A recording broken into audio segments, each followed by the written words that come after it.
Nah, omah jejer telu tuh artinya dalam bahasa Indonesia tuh rumah jejer 3. Tetap ada suara tangisan cewek yang tadi. Tapi kali ini Bu Rismoyo tuh dengernya secara langsung. Dia baru sadar kalau itu tuh bukan anaknya, lebih menyerupai bayi yang kelihatan kayak seonggok daging berlumuran darah gitu loh. Pas digali warga atas perintah dari orang yang menyebut dirinya itu guru, ditemukan sebuah kuburan bayi.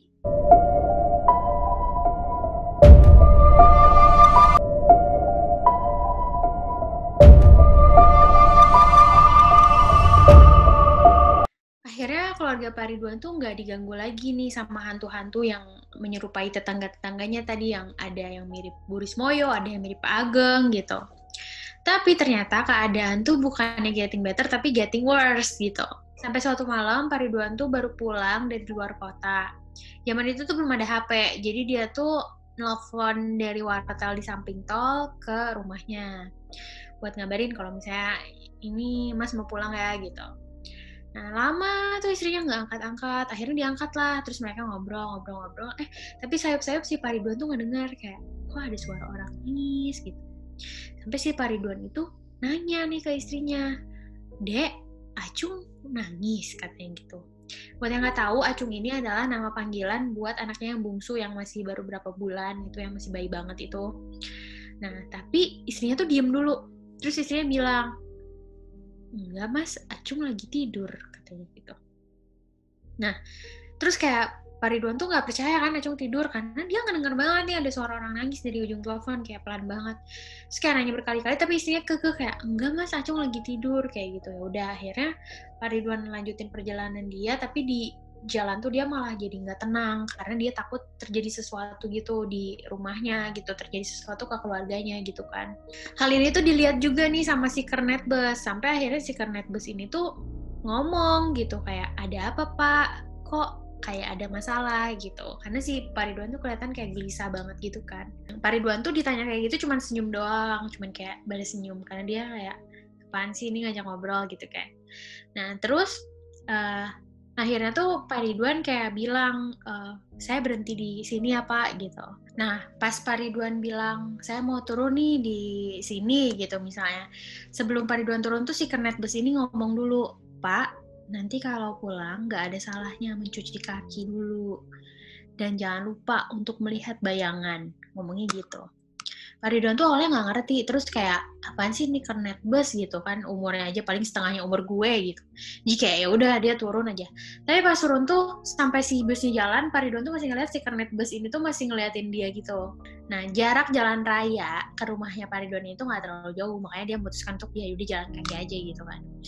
Nah, tapi pas Pak Ridwan lagi jalan kaki tuh dia ngerasa kalau misalnya kayak ada yang ngikutin gitu. Terus berkali-kali dia lihat ke belakang tuh nggak ada siapa-siapa. Tapi makin lama dia jalan, dia ngerasa kalau misalnya dari telinga dia tuh makin kedengeran hal-hal yang aneh gitu loh. Makanya dia tuh jadi merinding gitu. Akhirnya Pak Ridwan tuh nyampe rumah udah dini hari nih, udah subuh-subuh banget. Terus hal yang pertama dia lakuin adalah dia kan ya jalan lah gitu ke kamarnya gitu. Tapi pas dia mau jalan ke kamarnya, dia tuh ngeliat kamar si sulung nih, si anak yang 6 tahun ini, kok kayak masih ngintip, terus kayak kebuka gitu, jadi kayak ngintip, terus dia tutup pintunya lagi, terus kayak Pak Ridwan bingung, kan ini udah subuh-subuh, biasanya tuh anaknya udah tidur jam segini tuh gitu. Akhirnya Pak Ridwan tuh jalan lah gitu ke si kamar anaknya, terus dia ketok-ketok nih kamar anaknya, tapi tuh nggak ada suara, jadi nggak ada yang jawab gitu kan. Nah, sampai si Pak Ridwan ini tuh kayak terus ngetok-ngetok, akhirnya tuh dia kedengar kayak ada suara orang lagi nyender, terus cekikikan gitu, kayak ketawa-ketawa cekikikan gitu, anak kecil gini sih, kayak suara si sulung banget persis. Terus dia tuh tetap kayak ngetok-ngetok lagi sambil nanya, akhirnya dia bilang, Mbak, buka Mbak, kok belum tidur, katanya gitu. Tapi tetap nggak ada jawaban, terus si Pak Ridwan tetap ngetok-ngetok pintu anaknya sampai akhirnya kebuka sendiri nih. Tapi pas dia masuk kamar anaknya, ternyata anaknya tuh lagi tidur lelap banget di kasurnya. Terus kayak Pak Ridwan bingung lah, perasaan tadi gue mendengar suara anak gue cekikikan gitu kan. Ya udah dia kayak jalan, terus dia berdiri di samping kasur anaknya sambil ngusap rambut anaknya tuh kan yang lagi tidur. Nah, Dari belakang tuh dia ngerasa kayak ada sekelebat bayangan hitam lewat, sambil dia ngedenger juga suara cekikikan anaknya yang barusan, itu persis banget gitu di belakangnya. Tapi pas Pak Ridwan lihat ke belakang, gak ada siapa-siapa gitu kan. Akhirnya Pak Ridwan ini keluar dari kamar anaknya, terus dia inget nih kata-kata si Kernet Bas ini, mau cuci kaki dulu gitu kan.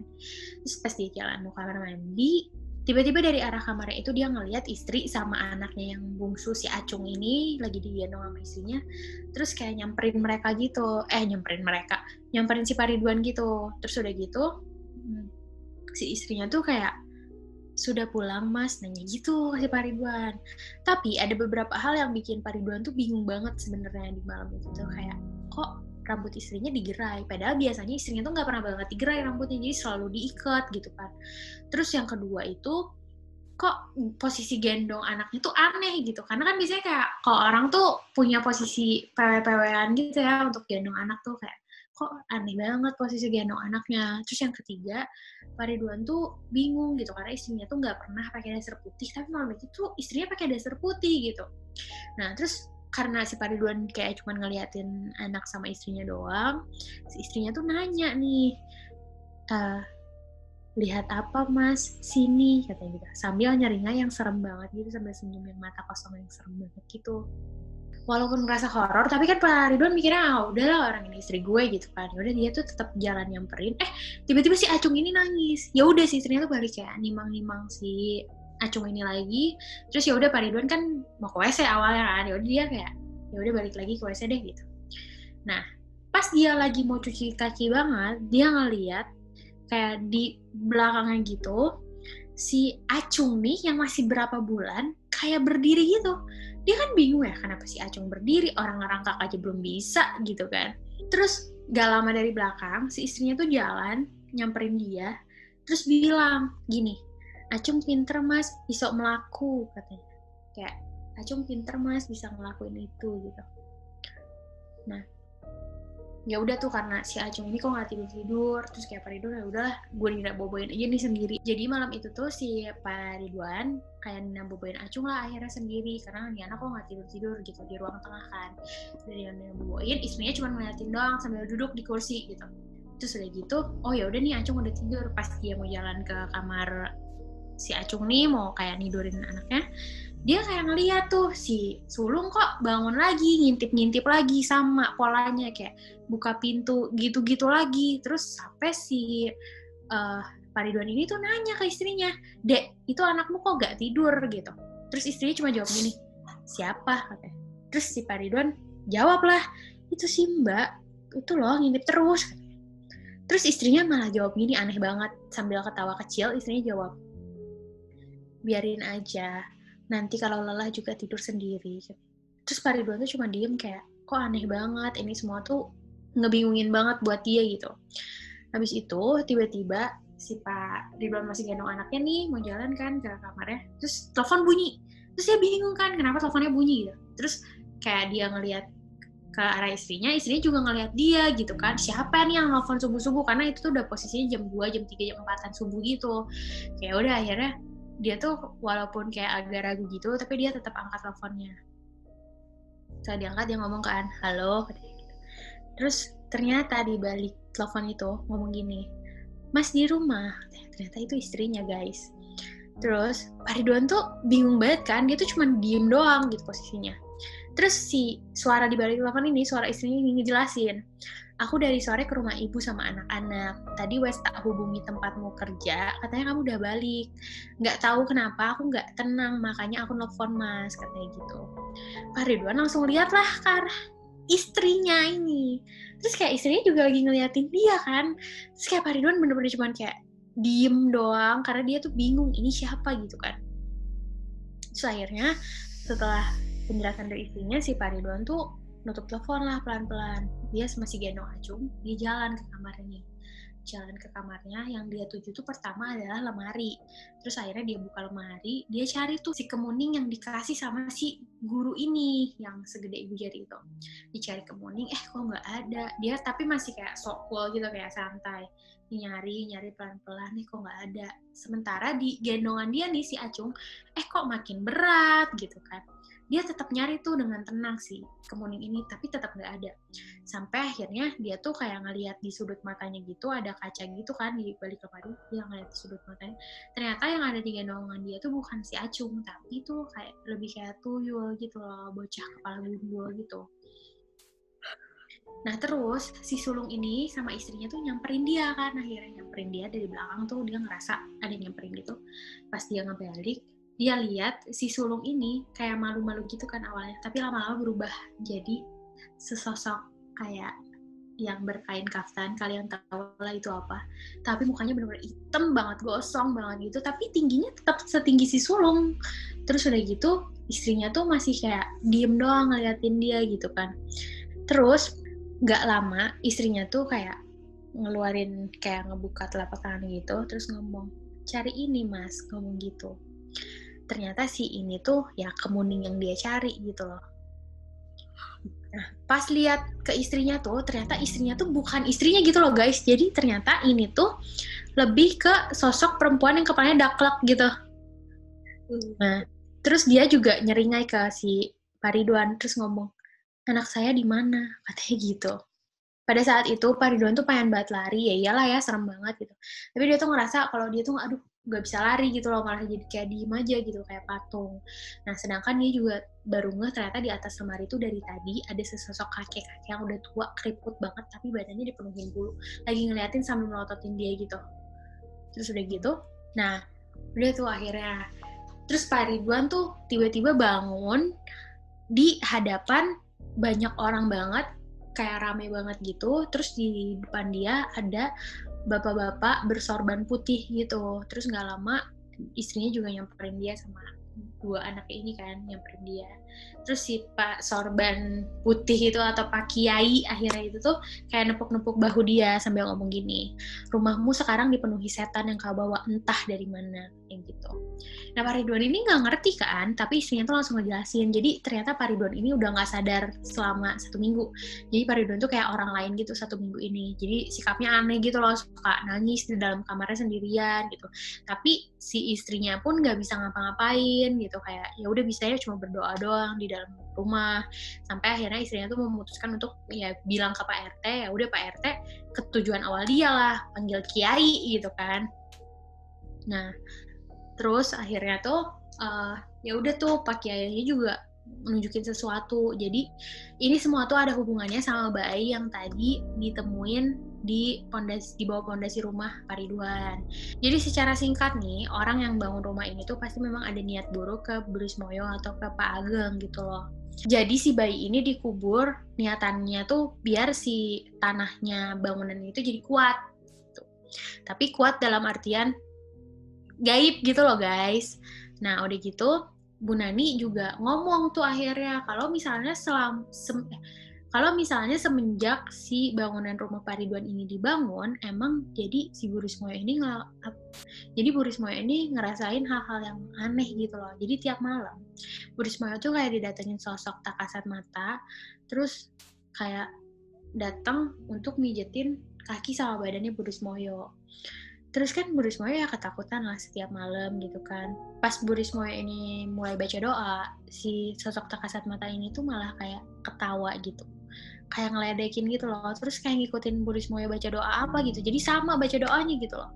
Jadi Pak Ageng juga gak kalah horor nih. Pak Ageng juga kan tadi diceritain sama Salsa kalau dia punya kuburan kakek buyutnya gitu di depan rumahnya. Jadi dia tuh semenjak rumah ini dibangun, selalu ada yang ngetok pintu kamar dia, yang ternyata setelah dibuka adalah sosok si kakek buyutnya ini, tapi dalam bentuk yang udah serem banget gitu, yang ya udah hancur gitu mukanya, terus kayak daging busuk gitu loh, hantu lah pokoknya gitu. Nah terus Pak Kiai juga ngejelasin kalau semenjak si Pak Ridwan ini manggil guru, yang dibilang guru ini, tanpa sadar tuh rumah ini memang jadi sumber masalah. Karena kan tadi dijelasin kalau misalnya si kuburan bayi ini dipindahin ke kuburan umum di desa itu kan. Nah jadinya tuh yang mengaku punya bayi itu atau ibu dari si bayi itu tuh malah jadi ngundang hantu-hantu yang lewat terus entah dari mana dia ya udah masuk sini yuk ke rumah gua gitu. Semenjak si bayi itu dipindahin ke kuburan umum gitu loh.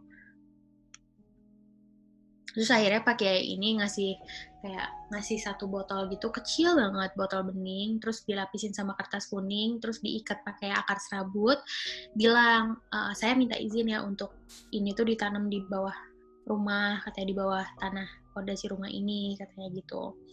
Terus Pak Kiai bilang, ini pokoknya nggak boleh dibuka sama siapa-siapa, nggak boleh digali sama siapa-siapa, tutup botolnya juga nggak boleh dibuka sama siapa-siapa gitu. Terus Pak Ridwan tuh kayak masih ngeyel gitu, masih bingung gitu, masih ngomong gini, kenapa nggak di rumah Bu Rismoyo atau Pak Ageng aja gitu. Terus akhirnya si Pak Kiai ini tuh ngejelasin lah kalau misalnya ya nggak bisa gitu, karena si rumah inilah yang dipilih sama si Braung yang tadi Sasa udah jelasin. Nah jadi si Braung ini tuh udah kayak yaudah gue di rumah ini aja, karena kan rumah Oma Jejer Telu tuh ada 3. Nah dia milih di rumahnya Pak Ridwan. Si Braung ini sama si Pak Kiai itu dimasukin ke si botol kecil ini, diubah dimasukin ke botol kecil ini. Si Pak Kiai bilang bisa aja sih saya buang ini si Braung ini ke Alas Purwo katanya, tapi buat apa juga, karena Braung ini udah milih untuk menetap di rumahnya Pak Ridwan. Jadi kalaupun dibuang tuh pasti balik lagi, jadi kayak percuma gitu. Cuman Pak Kiai bilang syaratnya sih dari saya yang penting rumah ini bersih dan selalu didoain aja, didoain yang baik-baik katanya gitu, nanti juga nggak akan ada yang ganggu lagi katanya gitu. Akhirnya Pak Ridwan tuh ya udah deh, iya saya nurut gitu kan, ya setuju aja. Tapi ternyata seminggu kemudian Pak Ridwan sama keluarganya pindah dari rumah itu, keluar dari rumah itu. Mungkin karena gerah banget juga ya, nggak kuat. Kemudian itu bikin warga agak shock juga, karena kan awalnya Pak Ridwan ngeyel banget mau tinggal di situ. Bahkan kayak tadinya rumahnya belum jadi banget, sama Pak Ridwan dibangun tuh, dibenerin gitu, diberesin. Jadi Pak Ridwan bilang, ya udah saya udah ikhlas, katanya biaya-biaya yang udah saya keluarin buat rumah ini, saya udah ikhlasin aja, katanya gitu. Nah, terus barusan kan udah dijelasin tuh kalau misalnya si rumah ini tuh awalnya buat kos-kosan karyawan pabrik gula kan, tapi karena kolaps, nah beberapa tahun kemudian tuh akhirnya si pabrik gula ini dialihfungsikan tuh jadi pabrik kertas. Nah jadi akhirnya si rumah ini dijadiin kosan juga untuk karyawan pabrik kertas. Nah jadi kayaknya ada kelanjutannya sih guys ini ceritanya. Si Pak Ridwan tuh bebel banget ya. Emang coy, emang parah. Padahal dia udah berapa kali, beberapa RT tuh udah bilang awalnya tuh emang udah nahan-nahan gitu, maksudnya bilang kalau rumah ini bermasalah, tapi dia tetap maksa kan. Terus pas udah banyak kejadian, Pak RT nyuruh panggil Kiai berkali-kali, tetap aja Pak Ridwan nggak mau dan dia bilang nggak percaya. Iya, malah mau manggil guru kan, dia malah manggil guru gitu. Ya siapa guru, paranormal lagi kan jatuhnya. Lagian tuh kan posisinya Pak Ridwan tuh pendatang ya, harusnya kan menghormati warga-warga terdahulunya gitu. Tapi kayaknya menurut gue si Pak Ridwan ini tuh kayak modern people, ngerti gak sih, kayak modern. Jadi kayak yang udah percaya tradisi gitu ya. Jadi kayak mungkin mikirnya apaan sih gitu. Kok ngapain sih percaya gaib gitu. Toh rumahnya mungkin gede, bagus gitu. Karena kan tadinya kos-kosannya kebayang ya pasti gede gitu kan. Tapi dia sendiri punya guru spiritual. Jadi tuh gue baca tuh si Pak Ridwan ini tuh dulunya kayak tukang borongan gitu, kayak gimana sih, ngerti gak sih, kayak borongan gitulah kerjaannya. Nah makanya dia punya guru ini, paham gak sih? Mungkin supaya bisa lebih laku gitu-gitu loh, ngerti gak sih? Ya, jadi tapi udah dipercaya sama si keluarganya ini. Ceritanya kan panjang banget coy, jadi itu tuh gua hapus sebenarnya. Jadi kayak dipercaya sama si keluarga ini, tapi jadi awalnya tuh dari bapaknya dulu, tapi bapaknya bangkrut gitulah ceritanya. Terus akhirnya jatuh ke dia, tapi dia pun udah lama sebenarnya nggak komunikasi lagi nih sama si guru ini gitu. Karena si rumah dia berhantu, jadi dia manggil lagi lah si guru ini yang udah lama nggak komunikasi sama dia gitu. Oke guys, jadi itu tadi cerita tentang Omah Jejer Telu, betul? Omah Jejer Telu yang ceritanya sangat amat panjang dan kemungkinan masih ada lanjutannya, Cil. Iya. Masih betul guys. So, jadi mungkin sekian dulu aja video kita kali ini ngebahas tema tentang horor. Semoga kalian suka, karena banyak juga yang request tentang horor. Jangan lupa like, comment, subscribe. Jangan lupa nyalain tombol loncengnya. Guys, kalian juga bisa komen di bawah. Kita mau bahas apa lagi. Maksudnya kalian tuh lebih spesifik ya guys. Maksudnya kayak misalnya bahas horornya tuh apa gitu, misalnya tempat horor atau emang kejadian-kejadian nyata yang horor gitu. Jadi bisa kita cari-cari gitu guys. Oke, jadi hope you guys like our video and see you guys on our next video. Bye-bye.